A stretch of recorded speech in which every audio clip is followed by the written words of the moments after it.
It's gotten worse for Suicide Squad Kill the Justice League. Warner Brothers Discovery revealed that their games revenue declined by 41% year over year in their latest financial report. Before we get to this, I'd like to ask you, please hit that subscribe button, hit that bell for notifications so you don't miss any of our future videos here. Roll this up over at thatparkplace.com, and let's just dive into the earnings release here. This is what Warner Brothers Discovery posted. Games revenue declined 41%, excluding foreign exchange. That's what FX stands for there. Primarily driven by the weak performance of Suicide Squad Kill the Justice League this year compared to the strong performance of Hogwarts Legacy in the prior year. On top of the revelation that their revenue declined 41%, the company's chief financial officer, Gunnar Wiedenfels, commented during the company's earnings call.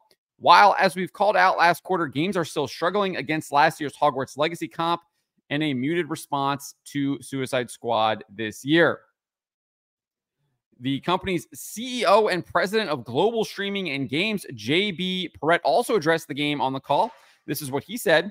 The reality is we've had the unfortunate in the short period of 12 months. We went from having the record year that we had in 2023 with Hogwarts Legacy to unfortunately having the opposite side of that spectrum with Suicide Squad. So they're talking about record year with Hogwarts Legacy to the opposite side of the spectrum. That is how bad Suicide Squad Kill the Justice League performed for Warner Brothers Discovery. And we'll get to just how bad it is here in a little bit here. So just kind of going over some of the previous comments that these guys have made on their previous earnings calls. If you go back to last quarter, the quarter one, they revealed that they actually had a $400 million plus year over year decline. This is what Wiedenfeld said during that call. He says, starting with studios, the $400 million plus year-over-year decline in Q1 was primarily due to the very tough comp we faced in games against the success of Hogwarts Legacy last year in the first quarter, in conjunction with the disappointing Suicide Squad release this past quarter,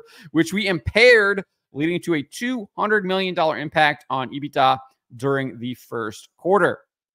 If you go back even further, you go back to their 2023 Q4 earnings call, the company CEO, David Zaslav, also hinted that the game was a big miss for the company. He says on the theatrical and gaming side, while we did have some real misses this year, we also had some really big wins, including Barbie, the #1 movie globally and the most successful movie in the year, in the history of Warner Brothers, and Hogwarts Legacy, the biggest game of 2023. Wiedenfels would confirm later in the call that Suicide Squad Kill the Justice League was indeed one of those big misses. He says this year, Suicide Squad, one of our key video game releases in 2024, has fallen short of our expectations since its release earlier in the quarter, setting our games business up for a tough year-over-year comp in Q1. Clearly, he was right when he said that. So, as promised, let's look at how this game is performing. You look at the SteamDB charts here, you can see that it had its peak concurrent players of 13,459 when it was released at the beginning of February. If you look right around here at the end of February, it dipped down to below 1,000. I think it was like 700 something when I was looking at it. And that was just within a month. It had already dipped to below 700 within a month of this game releasing. And remember, this is a game that they were trying to have a games as service model and having people constantly playing, constantly buying the season passes, etc., trying to funnel in revenue through that. And that completely and utterly failed. And you can see that right here.